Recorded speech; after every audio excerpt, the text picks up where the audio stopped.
ছাত্রীদের শুভেচ্ছা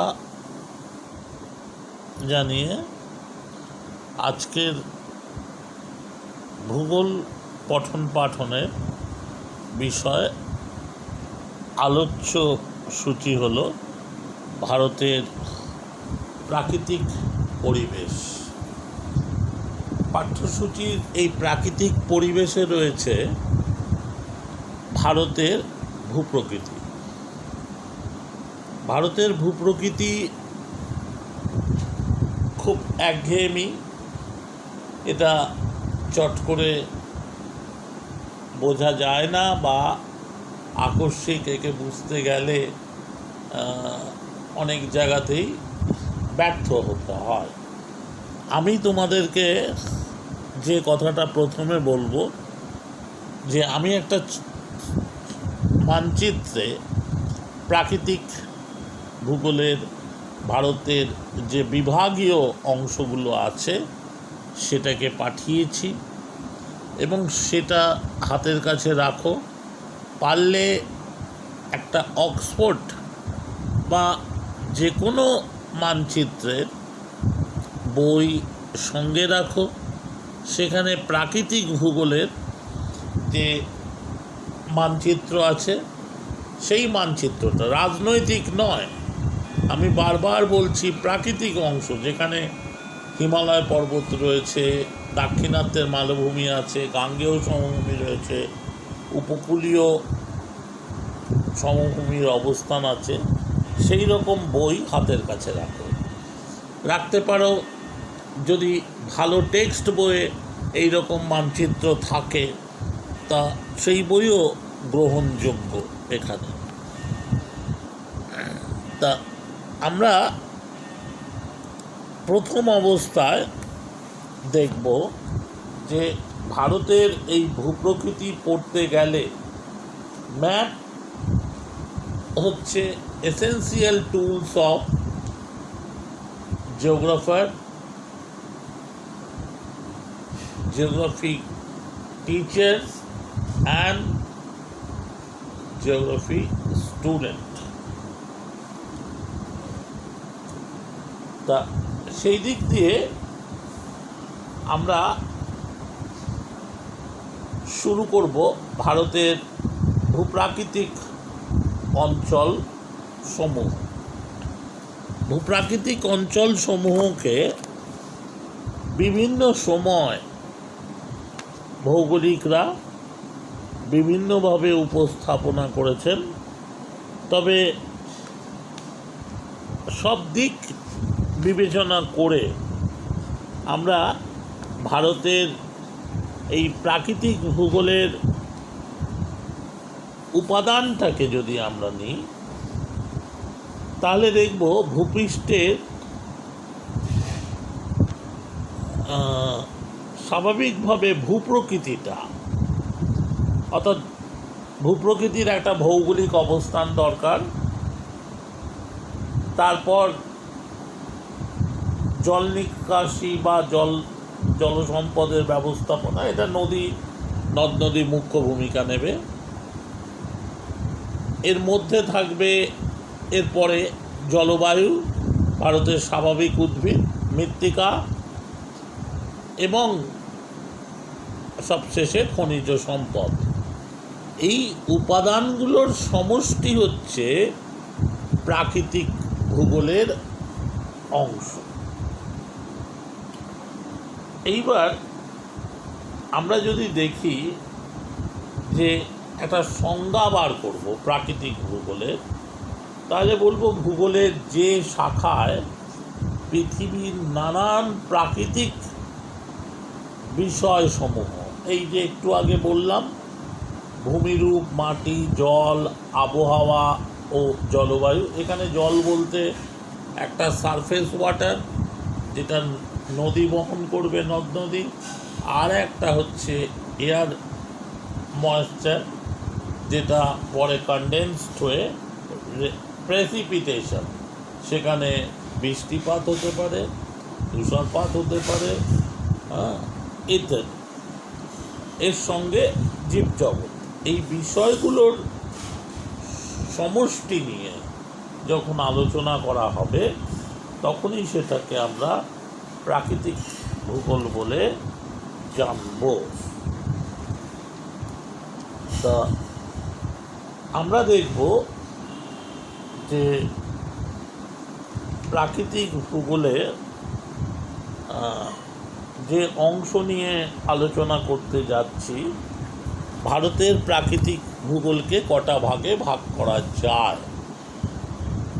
আমরা এই ভূপ্রাকৃতিক দিকটার ভিত্তি তো আলোচনা করলাম, কোন কোন বিষয়গুলো থাকবে।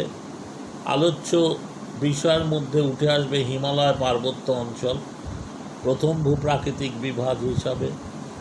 ঠিক তার দক্ষিণে রয়েছে গাঙ্গেয় সমভূমি, না বলে বলবো উত্তর ভারতের বৃহত্তম সমভূমি, বা এইভাবে আমরা বলতে পারি যে পাঞ্জাব গঙ্গা ব্রহ্মপুত্রের সমভূমি। আবার অনেক সময় বলে সিন্ধু গঙ্গা ব্রহ্মপুত্রের সমভূমি। একটা ব্যতিক্রম অংশ এর মধ্যে ঢুকে পড়েছে, সেটা হচ্ছে রাজস্থানের মরু সমভূমি, যদিও এটা বালিয়াড়ি গঠিত। খুব ভালো করে বোঝার চেষ্টা করো, ম্যাপটাকে হাতে নিয়ে বারবার ওই অংশ দিয়ে একটা পেন্সিল নিয়ে যাওয়া আসা করো, তাহলে দেখবে মনের মধ্যে জিনিসটাকে সংগ্রহ করে রেখে দিতে পারছো। এই জায়গা থেকে আমরা আরও দক্ষিণে যাব, অর্থাৎ নিচের দিকে পাবো দাক্ষিণাত্যের মালভূমি। দেখেছো দাক্ষিণাত্যের মালভূমি?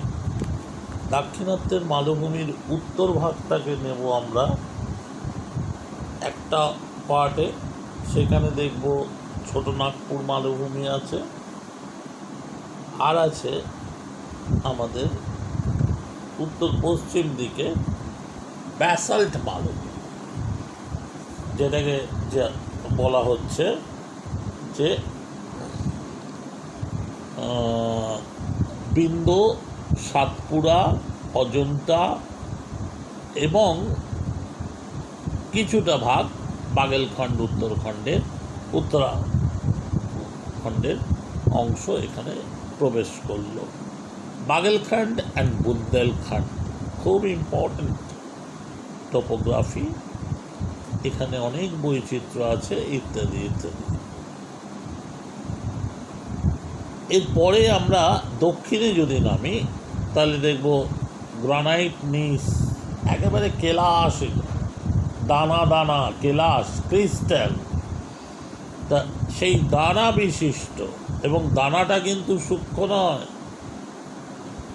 মধ্যম নয়, সেখানে তার যে আকার, সেই আকারটা হচ্ছে স্থূল সাইজ, এখানে SIZ সাইজ। তা এইভাবে আমরা দেখব যে একেবারে দক্ষিণ প্রান্তে কন্যাকুমারিকা পর্যন্ত এই তরঙ্গায়িত ভূমিরূপ রয়েছে। তরঙ্গায়িতটা কি? তরঙ্গায়িতটা হচ্ছে উঁচু নিচুর ব্যবধান।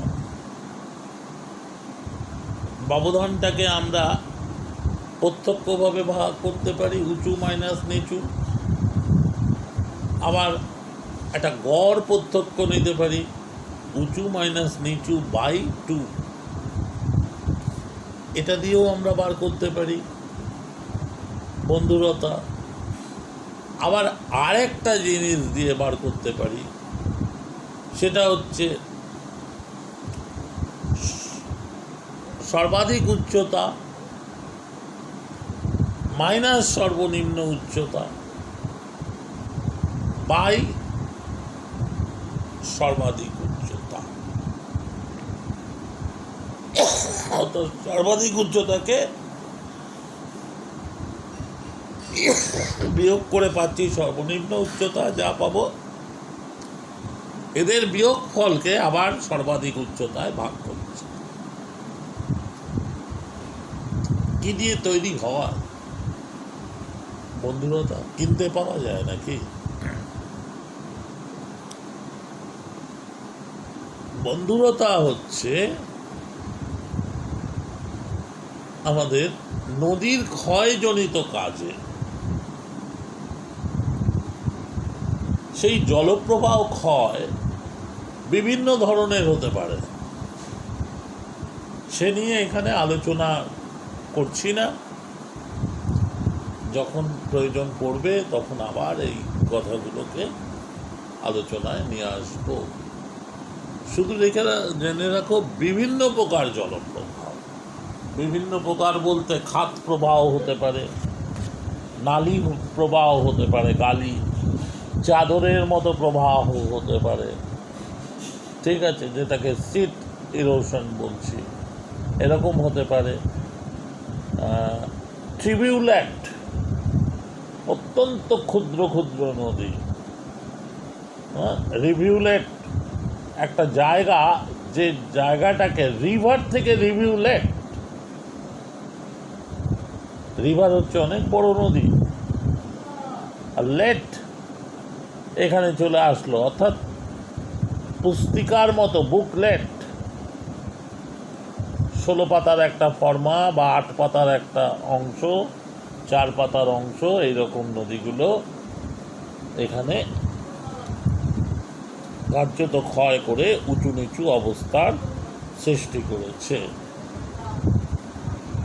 এর দুপাশে রয়েছে পূর্ব দিকের পূর্বঘাট ক্ষয়জাত মালভূমি, পশ্চিম দিকের তির্যকচ্যুত স্তূপ পর্বত, পূর্ব উপকূল, পশ্চিম উপকূল সমভূমি। ওদিকে রয়েছে, এদিকে পশ্চিমঘাট পর্বত, পশ্চিম উপকূল সমভূমি আরব সাগর বরাবর, বঙ্গোপসাগর বরাবর পূর্বঘাট পর্বত বা মলায়দ্রি পর্বত, এবং বঙ্গোপসাগর উপকূল বরাবর পূর্ব উপকূল সমভূমি।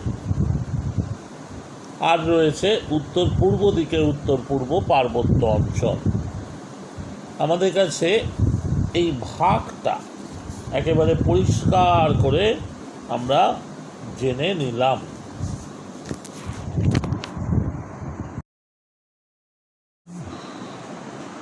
দাক্ষিণাত্যের ভূপ্রকৃতি আলোচনা করো, অথবা প্রশ্নটাকে এইভাবে আমরা নিতে পারি, ভারতের ভূপ্রাকৃতিক বিভাগে দাক্ষিণাত্য মালভূমির বৈচিত্র্যতা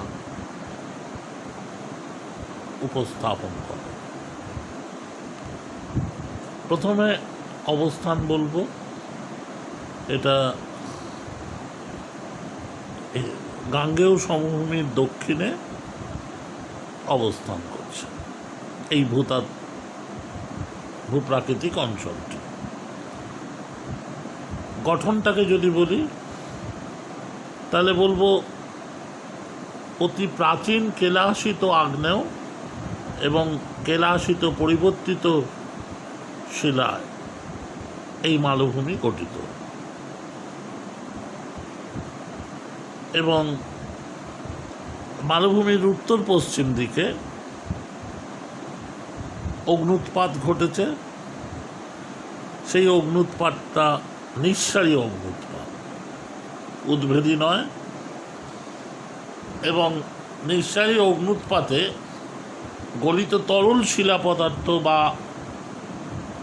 ম্যাগমা বেরিয়ে এসে ভূপৃষ্ঠে সঞ্চিত হয়েছে এবং সৃষ্টি করেছে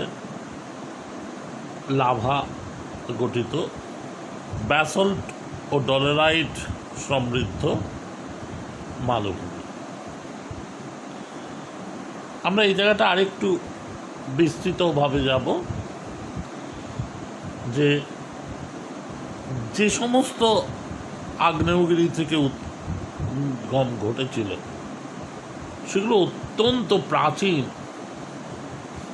এবং তার চিহ্ন এখনও কিছু কিছু রয়েছে। লপনর বলে একটা জায়গা আছে মহারাষ্ট্রে, সেই লক্ষ্ণৌর আগ্নেয়গিরি ছিল।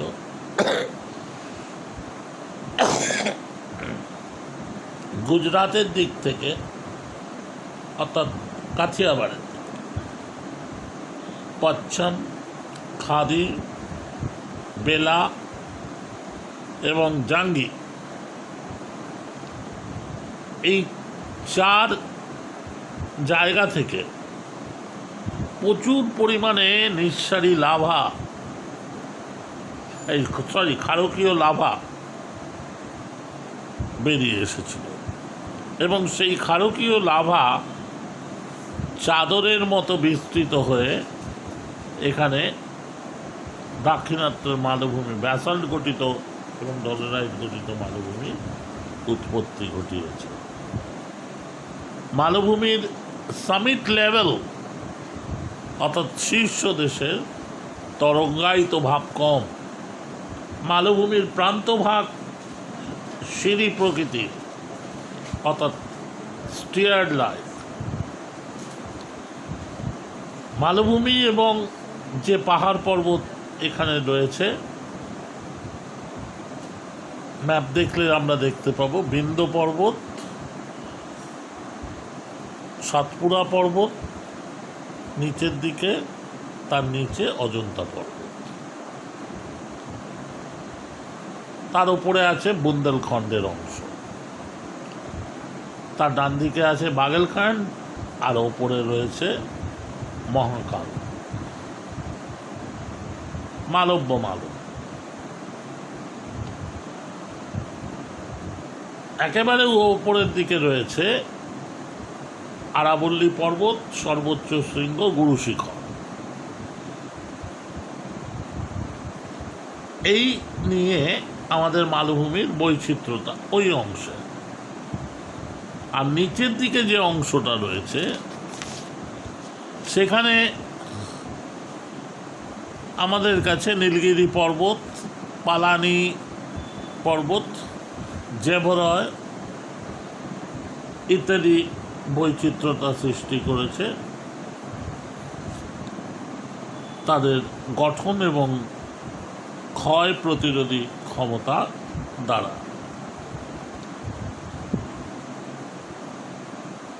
উত্তরাংশে রয়েছে যেমন সমান্তরাল পর্বত, তেমনি এই দক্ষিণে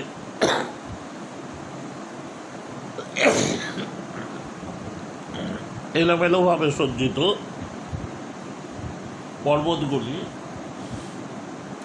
এখানে বৈচিত্র্যতা এনেছে। সাতপুরা এবং মহাদেও পর্বতশ্রেণীর মধ্যে ধূপগড়, অজন্তা পাহাড়ের যে শৈলশিরা, সেখানে একাধিক ভূমিরূপের উদ্ভব ঘটিয়ে বৈচিত্র্যতা এনেছে। আবার আমরা যদি সাতপুরা অজন্তা পাহাড় দেখি বা বিন্ধ্য পর্বত, সেখানেও আমরা এই একই অবস্থা পাব। পশ্চিমঘাট পর্বতমালা যেটা, সেটা তির্যকচ্যুত স্তূপ পর্বত, অবভিয়াসলি আরব সাগর থেকে উদ্ভূত, অবভিয়াসলি মহিভাবক ভূ আলোড়নের দ্বারা সৃষ্ট। এই কথাগুলো মনে রাখতে হবে, পূর্ববর্তী জ্ঞানের প্রয়োগ ক্ষমতা এখানে রাখতে হবে। তোমরা যেমন যোগ বিয়োগ গুণ ভাগ করে এসে এখানে উপপাদ্য করো, সমীকরণ করো, তারপর একাধিক ধরনের গাণিতিক প্রকাশ করে থাকো গাণিতিক নিয়মে, ঠিক এখানেও ঠিক তাই। সেইভাবেই এই জায়গাগুলোকে অবস্থান করানো হয়। তোমার পশ্চিমঘাট পর্বতের যে দক্ষিণ দিক, সেখানে মহাবালেশ্বর, আবার উত্তর দিকে কালসুবাই উচ্চতম শৃঙ্গ, নীলগিরির ডোডাবেটা উচ্চতম। এইগুলো উপস্থাপন করলেই তোমার খাতায় নাম্বার চলে আসবে। নীলগিরির দক্ষিণে আলাইমালাই, কার্ডামম, পালানি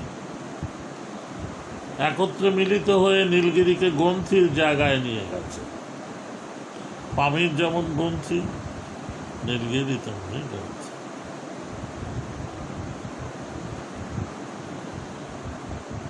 তা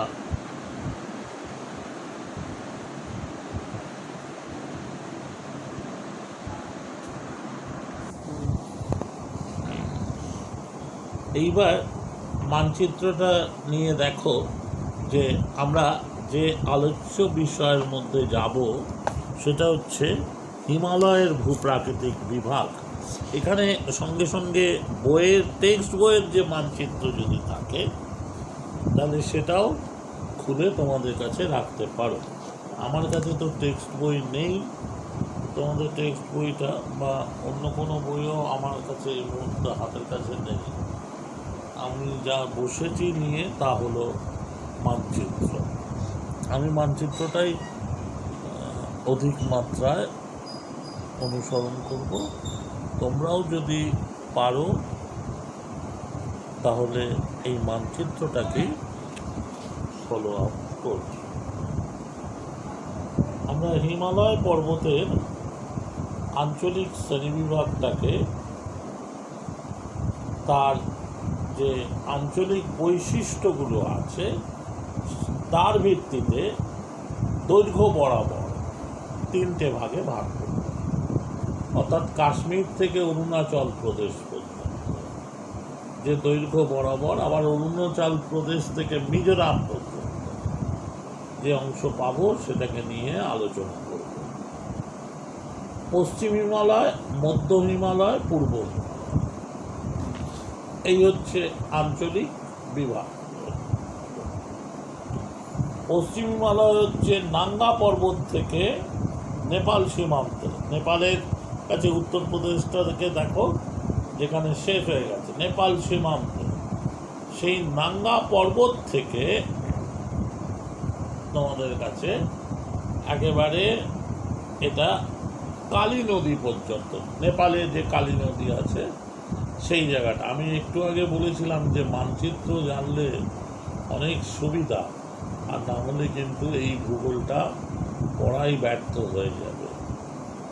আর সমগ্র যদি প্রশাসনিক অঞ্চল বলো তাহলে আমি বলবো যে জম্মু ও কাশ্মীর, হিমাচল প্রদেশ এবং উত্তরাখণ্ড নিয়ে পশ্চিম অঞ্চল গঠিত। একটু প্রাকৃতিকের সঙ্গে এর অবস্থানগত চরিত্র একই রকম নয়, সামান্য হেরফের আছে, কিন্তু আমি তোমাদের সুবিধার জন্য, তোমরা তো এই নামগুলোর সাথে পরিচিত, যার জন্য এখানে আমি জম্মু কাশ্মীর, হিমাচল প্রদেশ, উত্তরাখণ্ডের নাম নিয়ে বিভাজনটা করলাম। এই তিনটে অংশে আমি একটু আগে বললাম যে আঞ্চলিক শ্রেণীবিভাগ করেছি, তাহলে কি কি হিমালয় আছে? এই তিনটে অংশে আছে কাশ্মীর হিমালয়, হিমাচল হিমালয় এবং কুমায়ুন হিমালয়। এই অংশগুলো রয়েছে।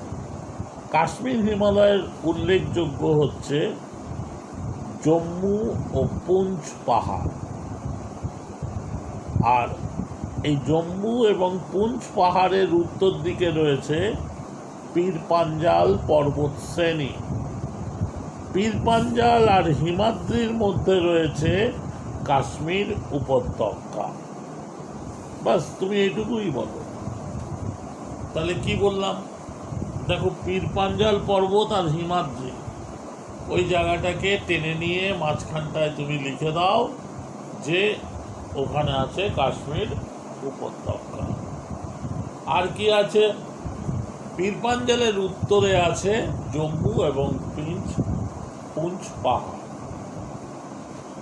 আর কতগুলো গিরিপথ আছে এদের মধ্যে যাতায়াতের ব্যবস্থাপনায় সাহায্য করে। বারামুলা, জহর টানেল, যেটা বানিহাল টানেল এখন নাম হয়েছে, জজিলা, সাসার, রোটাং, সিপকিলা, লা মানে পথ, সিপকিলা, আর কতগুলো প্রাকৃতিক দিক থেকে সৃষ্ট, অর্থাৎ সেখানে ভূভাগ বসে গিয়ে হ্রদের সৃষ্টি হয়েছে, যেমন ডাল হ্রদ, উলার হ্রদ, নিশার হ্রদ। এরপর আমরা হিমালয়ের দিকে যদি যাই, তাহলে সেখানে দেখবো শিবালিক পাহাড় আছে, ধৌলাধার, নাকটিব্বা, মসৌ। পজিশনগুলো দেখে নাও মানচিত্রে, একই রকমভাবে সাজানো আছে এবং একে অপরের সমান্তরালে অবস্থান করছে। সমান্তরালে অবস্থান করার জন্য এখানে অনেক সমান্তরাল নদীবিন্যাস রয়েছে, যা দুটি পর্বতের মধ্যবর্তী পৃষ্ঠ বরাবর অনুভূমিকভাবে প্রবাহিত হচ্ছে। পৃষ্ঠ বরাবর অনুভূমিকভাবে প্রবাহিত হচ্ছে, এই সবটুকুই কিন্তু মানচিত্রের মধ্যে রয়েছে। তুমি এটা কিন্তু কোনো টেক্সট বইই পাবে না, কোনো টেক্সট বইতে খুঁজলেই কিন্তু পাবে না, তোমাকে খুঁজে নিতে হবে মানচিত্র থেকে। আর রয়েছে কুমায়ুন হিমালয়। কুমায়ুন হিমালয়টা কোথায়? এটা উত্তরাখণ্ড। এর দক্ষিণে তাহলে উত্তরাখণ্ডে রয়েছে শিবালিক পাহাড়, আর ওপরের দিকে আছে নাকটিব্বা, মসৌরি। পশ্চিম দিকটাতে, ওপরের দিক বলতে পশ্চিম দিকটাতে। এখানেও তোমার দুটো উচ্চভূমির মধ্যে অবনমিত ভূমিরূপে সৃষ্টি হয়েছে একাধিক বৃহৎ জলাভূমি। এই জলাভূমিকে স্থানীয় ভাষায় বলা হচ্ছে তাল। হ্রদ নয়, বিল নয়, পুকুর নয়, বাউর নয়, বলা হচ্ছে স্থানীয় ভাষায় তাল। যেমন নৈনিতাল, সাততাল, ভীমতাল, পুনাতাল, নাউকুচিয়া তাল ইত্যাদি। ওই যে একটু আগে বললাম, এত বড় জলাশয় যে তাকে হ্রদও বলতে ভয় পেয়েছে, স্থানীয় ভাষায় মানুষরা ওখানে নামকরণ করেছে তাল। এরপর একটা ইম্পর্টেন্ট জায়গা রয়েছে এই কুমায়ুন হিমালয়ের মধ্যে, শিবালিক পাহাড়ের উচ্চদেশে ক্রমশ নেমে গিয়ে প্রশস্ত উপত্যকায় মিলিত হয়েছে। শিবালিক পর্বতের যে উঁচু অংশটা রয়েছে, ফলে নিচু উপত্যকাকে স্থানীয় ভাষায় এখানে বলছে দুন। যেমন দেরাদুন 75 কিলোমিটার লেন্থ, ওয়াইড হচ্ছে 15 to 20 কিলোমিটার। মধ্য হিমালয়টা আমাদের সিলেবাসের মধ্যে নয়, কমপ্লিটলি এটা নেপাল হিমালয় এবং নেপাল দেশের অন্তর্গত। পূর্ব হিমালয়ের অংশ যদি বলি, তাহলে দেখব পশ্চিমে সিঙ্গালীলা পর্বত, দার্জিলিংয়ের কাছে, অর্থাৎ পশ্চিমবঙ্গের উত্তরে। সেই জায়গা থেকে শুরু হয়ে এটা উত্তর পূর্ব সীমান্ত পর্যন্ত বিস্তৃত। আঞ্চলিক বৈশিষ্ট্য অনুযায়ী পূর্ব হিমালয়কে তিনটে ভাগে ভাগ করা যায়। প্রথম ভাগটি হলো দার্জিলিং সিকিম হিমালয় পশ্চিম দিকে, দ্বিতীয় ভাগটি হলো পূর্ব দিকে অরুণাচল হিমালয়, আর তৃতীয় ভাগটি হলো অরুণাচল আর সিঙ্গালীলা যে পর্বত বা শ্রেণীবিভাগ, তাদের মাঝখানে ভুটান হিমালয়।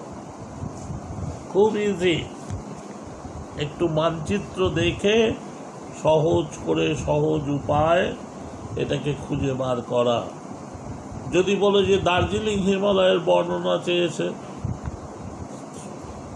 ভারতের যে গাঙ্গেয় সমভূমি তার উত্তরে কি আছে? সর্বোচ্চ শৃঙ্গ সান্তাকুর, সিকিমের সর্বোচ্চ শৃঙ্গ কাঞ্চনজঙ্ঘা এখানে লক্ষণীয়। ভূপ্রকৃতি অত্যন্ত বন্ধুর, পর্বতের উৎপত্তি টার্সিয়ারি যুগের শেষের দিকে।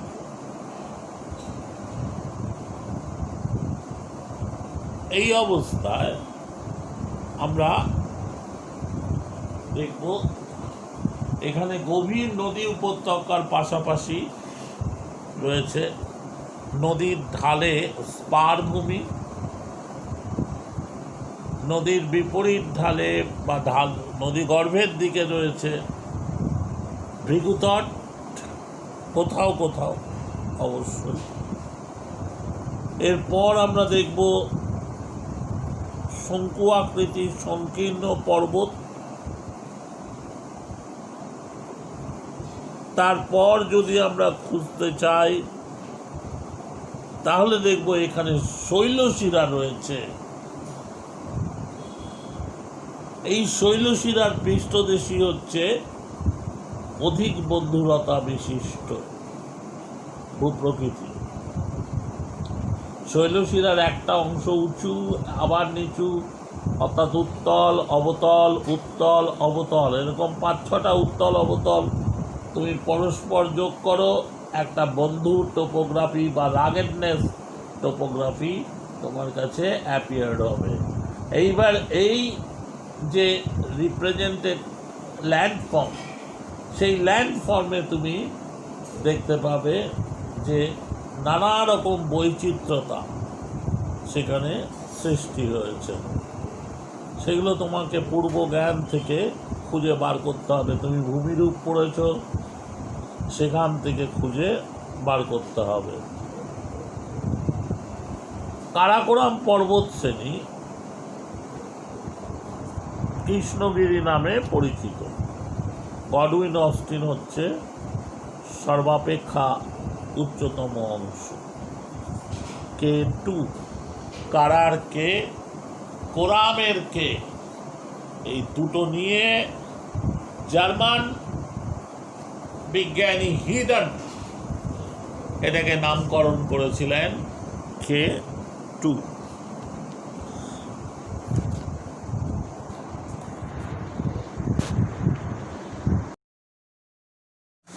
আমাদের প্রশ্ন হলো উত্তর ভারতের সমভূমির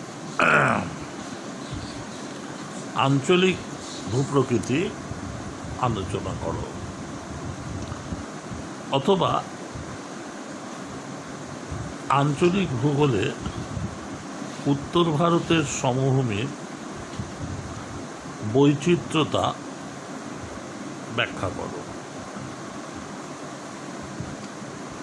এরকম একটা লেন্দি কোয়েশ্চেন 3 নম্বর থেকে 5 নম্বরের মধ্যে দেওয়া, কি করে উত্তর করব? প্রথম কথা হচ্ছে একটা আউটলাইন ম্যাপ আঁকবো, অর্থাৎ বহির্রেখা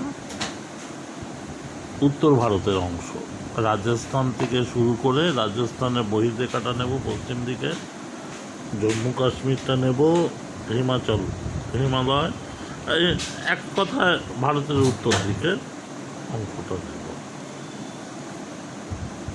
অত হিমালয়ের বাউন্ডারি মেনটেন করার দরকার নেই, খালি হিমালয়টা এখানে আছে লিখে দিলেই যথেষ্ট। এইবার দক্ষিণ দিকটাতে আমরা পেন্সিল সেট করতে পারি, সবচেয়ে ভালো।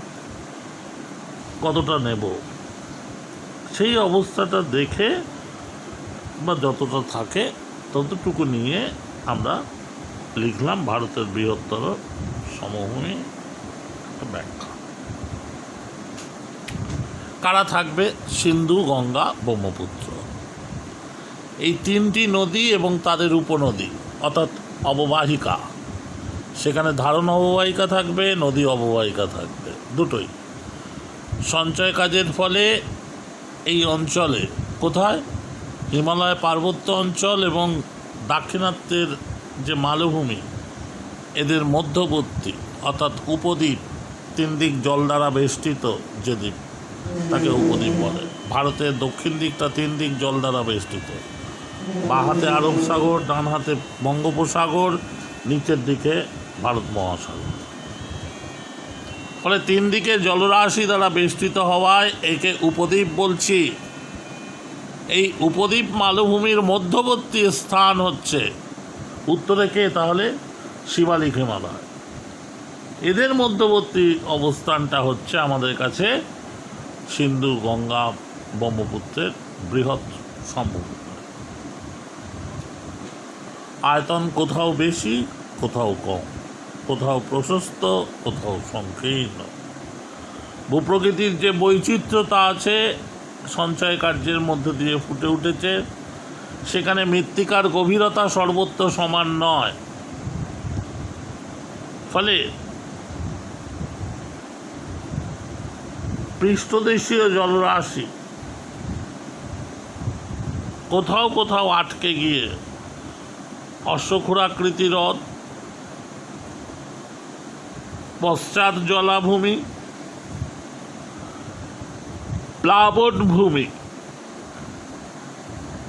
প্লাবনভূমির দুধারে পলি সঞ্চিত করে স্বাভাবিক বাঁধ,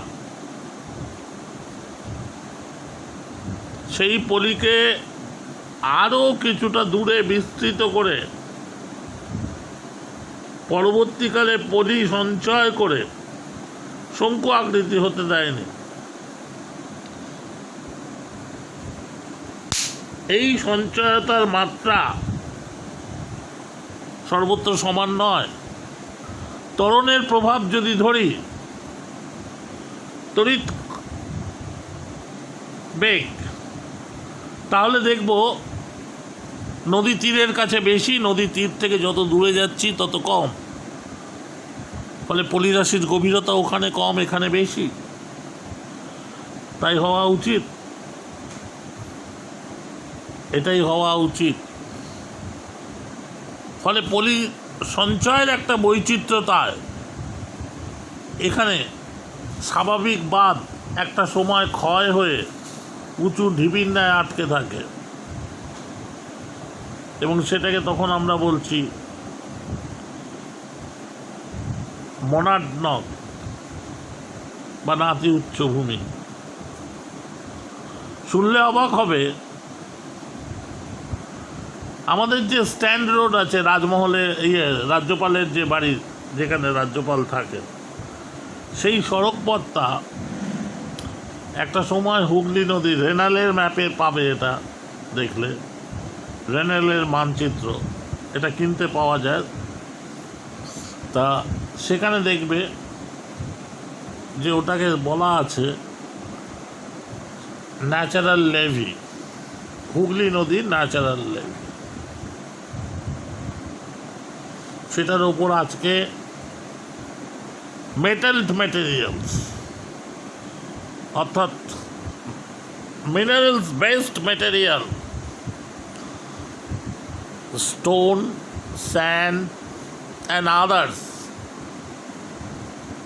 ফেলে সৃষ্টি হয়েছে আজকের স্ট্যান্ড রোড বা ব্রেবন রোড। আবার নদী যেখানে কাটছে, সমভূমির বৈচিত্র্যতা সেখানে ধরা পড়েছে। খারাপার, রিভার ভিগু, নদী ভিগু, ইংরেজিতে টার্মিনোলজিটা হচ্ছে রিভার ক্লিপ, নদী ভৃগু। তট নয়, স্কার্পমেন্ট নয়। Scarpment, two type of slope represented in this landform: upper hand gentle slope, lower hand steep slope. যাই হোক, তা আমরা দেখব এই শ্রেণী বিভাগকে চারটে অংশে নিতে পারি। রাজস্থানের সমভূমি, এটা আমি প্রথমে বলেছিলাম, বালুকাময়, আর তিনটে পলিময় সমভূমি, শতদ্রু, গঙ্গা এবং ব্রহ্মপুত্র। স্যার, এখানে সিন্ধুর সমভূমিটা কোথায়? অবিভক্ত পাঞ্জাব হলে হবে, বিভক্ত পাঞ্জাবে হবে না। স্যার, এটা কি মেনটেন করে, প্রশাসনিক ইয়ে, না না, সেটা নয়, প্রশাসনিক ইয়ে মেনটেন করে না। সিন্ধুর বন্যার পলি বহুবার ভারতের পাঞ্জাব হরিয়ানার দিকে চলে এসেছে, এমনকি গুজরাটের দিকেও এসেছে, কিন্তু সেই পলির শতকরা পরিমাণ খুব কম। আমাকে দেখতে হবে ভূমির ঢালটুকু কোথায়। সেই ঢাল তো পাঞ্জাবের দিক থেকে সিন্ধু নদের দিকে, তবেই তো সিন্ধু উপনদী হতে পেরেছে, এই শতদ্রু উপনদী হতে পেরেছে। শতদ্রু, বিপাশা, চন্দ্রভাগা, ইরাবতী, এরা যেভাবে উপনদী হয়েছে সিন্ধু, ভূমির ঢাল অনুসারে, চরিত্র অনুসারে হয়েছে। সুতরাং এই ভাগটা আমাকে এইভাবে মনে রাখতে হবে। তারপর গাঙ্গেয় সমভূমি, upper Gangetic plain, lower Gangetic plain, middle Gangetic plain. তার মধ্যে আপারটা হচ্ছে উত্তরপ্রদেশ, মিডলটা হচ্ছে বিহার, লোয়ার গাঙ্গেটিক প্লেন হচ্ছে ওয়েস্ট বেঙ্গল। যদি বলি শতদ্রু সমভূমি, তাহলে এটা ঘরগড়া নদী পর্যন্ত আসবে, পশ্চিম দিক থেকে ঘরগড়া। এটাই পাঞ্জাব সমভূমি। এখানে দুটো বৈচিত্র্য আছে, একটা দোয়াব আর একটা হচ্ছে বেট। দোয়াবটা হচ্ছে দুটো নদীর মধ্যবর্তী উঁচু পলিময় ভূমি, উর্বর, সুবিস্তৃত নয়, অত্যন্ত সংকীর্ণ, এটাই দোয়াব। তা এই দোআব দুটি উচ্চভূমির মধ্যবর্তী অংশ। যেমন আমরা এখান থেকে বার করলাম, তেমনি নতুন পলিমাটি নদীর তীরে সঞ্চয় হয়ে সৃষ্টি করছে বেট। আবার গাঙ্গেয় সমভূমি ওই একই সময় পশ্চিমের যে যমুনা নদী এবং পূর্ব দিকে যে অংশটা আমরা পাই, অর্থাৎ কত দূর যাব, পদ্মা গঙ্গা যেখানে বাইফার্কেশন হচ্ছে, সেখানে দুটো সমভূমি ভাগ করে নিলাম, উচ্চ সমভূমি, মধ্য সমভূমি। নিচের দিকে যদি আসি, তাহলে এই জায়গাটা আমাদেরকে ভাগ করতে হবে। নিচের দিকে আসলে যখনই আমরা ভাগ করব, তখন সেটা হয়ে যাবে নিম্ন গাঙ্গেয় সমভূমি। একদিকে পদ্মা চলে গেল, একদিকে ভাগীরথী, ভাগীরথীর দক্ষিণ অংশ হুগলি, এবং অবশেষে বঙ্গোপসাগর। ওদিকে শতদ্রু পদ্মা অবশেষে যমুনা, এবং যমুনা নাম নিয়ে সেখান থেকে যমুনার সাথে মিশে, যমুনা নাম নিয়ে না, যমুনার সাথে মিশে সেখানে বঙ্গোপসাগরে পতিত হবে। তা এই হচ্ছে গাঙ্গেয় সমভূমির ভূপ্রকৃতির বৈচিত্র্যতা। সবটাই ম্যাপ থেকে পড়তে হবে। আমি বারবার বলছি, ম্যাপের বহির্ভূত অংশ কিচ্ছু নেই।